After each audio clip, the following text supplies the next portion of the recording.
Yes, people, what's going on? Welcome back to the Football Flex. Back at it again with another video for your head tops, man. Listen, it's very warm. It's very, very hot right now. And it keeps getting hotter and hotter for this Liverpool transfer window. Today is Milos Kerkez day. Here we go from Fabrizio Romano.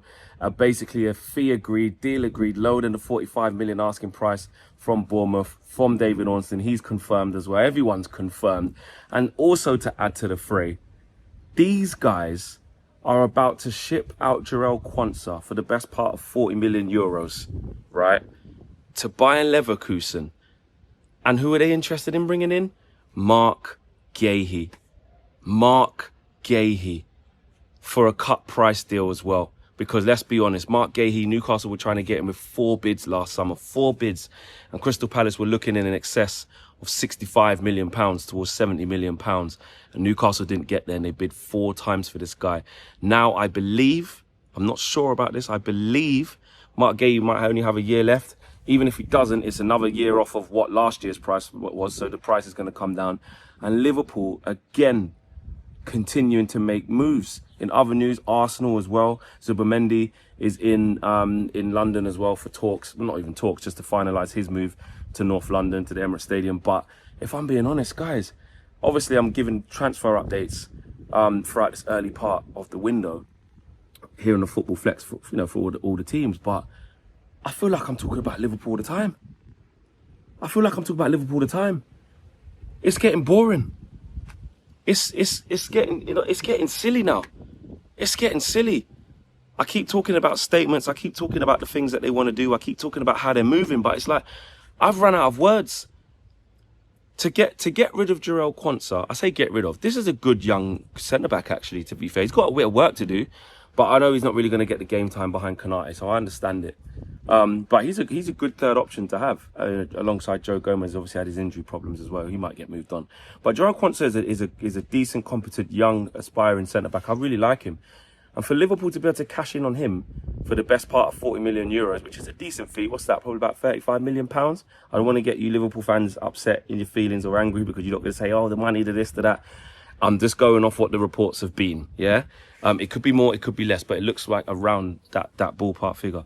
For that to happen, you have to be honest, like, mate, and then you're going to upgrade and then get Mark Guehi, who, let's be honest, with Ibu Konate, he's got a year left on his deal. You probably need to lock him down, but he does have his fair share of injuries.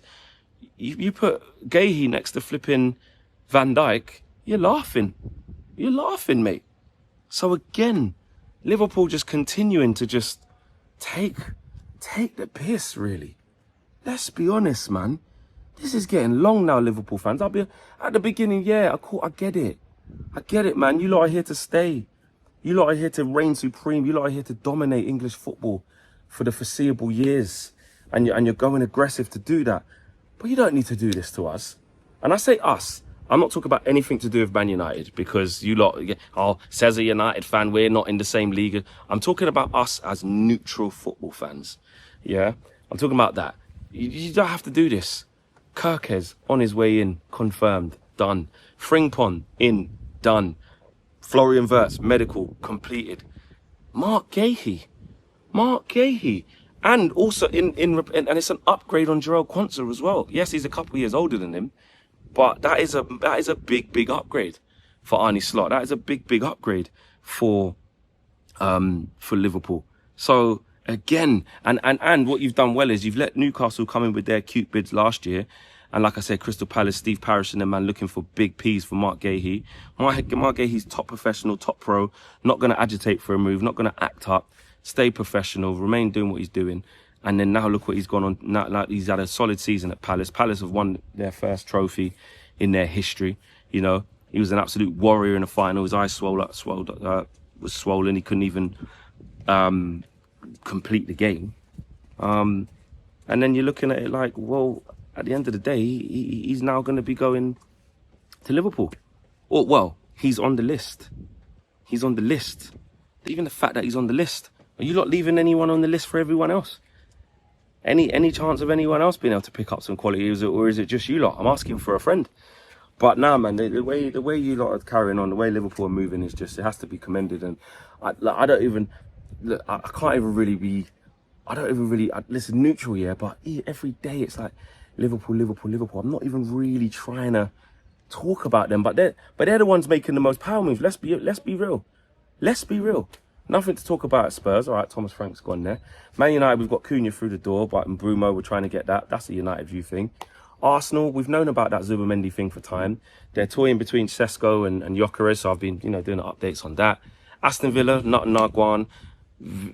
Newcastle, the only thing that's Guanin is the fact that they might lose Isak. To who? To you. Man City, we've covered them. Chelsea, we did a little bit with Delap. But it's Liverpool, the one making all the moves. They are dominating the transfer window right now. It is early doors, of course. And I'm not saying this as a point of like, oh my God, because I thought Man United were going to... It's not, please, this is nothing to do with Man United. I cannot stress this. For anybody new to this channel, because I see a lot of you lot in his comments keep saying, oh, this guy supports Man United. Why are you worried? I'm a neutral fan. I like football. Yeah, this is the whole reason why I'm in this space. Yeah, I love football. I love all football. And I did want this space here on the Football Flex to basically talk about other things in football, not just Man United, which I'm really enjoying doing, by the way. We're over... Actually, smash a like on the video, subscribe as well.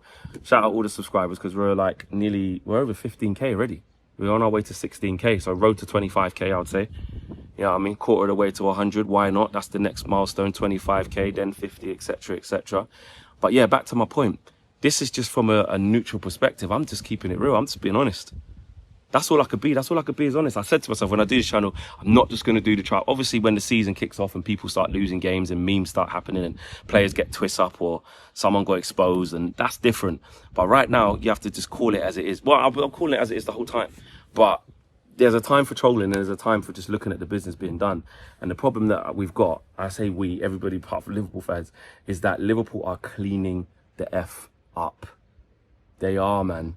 They are. What do you mean you're going to get rid of Quansah for like £35 million and bring in Mark Guehi? Power moves. Power moves. And I don't even know what's going to happen with Konate. But if you're saying your centre-back options when Liverpool are going to be competing on all fronts, which they are, you're going to bring in an international centre-back who's just had a really good tournament in the Euros with England, got to the final, played very well. Palace, I think he's Palace captain, no? Palace captain. You know, over 180 appearances, something like that. Top player, experience. And that's added into Konate and added into Virgil van Dijk. Who, again, Virgil van Dijk is someone who defies age as well, because this guy is very rarely injured, very rarely sick, very rarely got a calf strain, nothing. Konate is different. He does have his fair share of injury problems. So it's a great move. And Liverpool continue to just do what they've been doing best. Who's going to match them? It's only Man City I can see. Arsenal haven't done enough yet. Obviously, it's really early in the window. They need to get their act together. Smash a like on the video, peeps. Subscribe to the channel if you are new. I'll keep giving you updates as well here on the channel. Big up to you for the love, man. I'm out of here. Peace.